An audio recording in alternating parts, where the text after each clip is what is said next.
Our constitution begins with something curious. India, that is Bharat. Two names, one country.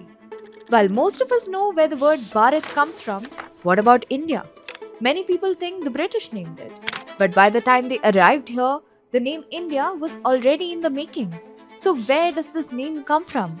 Well, it begins with the river Indus or Sindhu. But that's only the beginning. Because the real mystery is this: how did Sindhu become India? The story starts around 1500 BCE with the Indus River, or Sindhu as it was called back then. In Sanskrit, Sindhu simply meant a large river. But there was no India yet, just Sindhu, a river. But rivers have a habit of becoming landmarks. And for anyone entering the subcontinent from the northwest, Sindhu was the first thing they saw. And then came 515 BCE. By then, the Persian Empire had reached the Sindhu. King Darius the Great of Persia expanded his Achaemenid Empire and annexed the Indus Valley. They heard the local name but pronounced it differently because Old Persian naturally turned the S sound into an H. So Sanskrit Sindhu became Hindush. In fact, around 490 BCE, King Darius commissioned his autobiography, which was carved on the monumental stone cliffs at Nashkirustam. Here, Hindus was listed as his empire's grand provinces or satraps. It is one of the oldest surviving records of this word, and who knew that tiny change would travel much further than the Persian Empire ever did.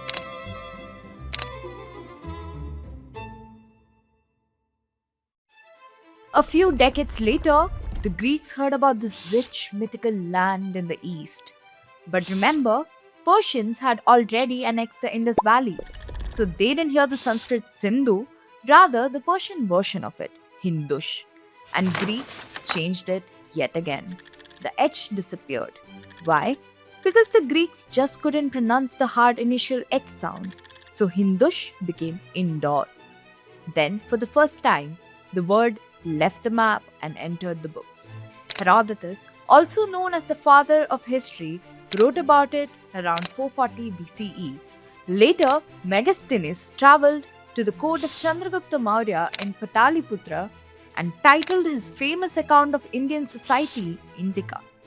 That's how Hindush became Indos for the river and Indicae for the land beyond it. The story doesn't stop here, because still it was in India yet. Now enters the Roman Empire. They adopted the Greek terminology through scholars like Pliny the Elder. They took Indos and added the standard Latin locative suffix, ia. The same suffix was used for kingdoms like Britannia or Germania. But why? Because the suffix ia meant the land of. And right there, in the Latin text from the 1st century CE, the word India was born. Over the next few centuries, the word traveled across Europe. In the 9th century, King Alfred the Great translated Latin chronicles into Old English, recording the land as India. Medieval poets like Geoffrey Chaucer sang of the far-off land of Yinde. Then, by the 16th century Renaissance era, English scholars standardized the spelling back to its classical Latin version, India, which was later formalized by the British Crown. That means the British never coined the name India. So this leads to yet another question. If the world called this land India, what did people living here call it? The answer is Bharat. But unlike India, Bharat didn't travel here from somewhere else.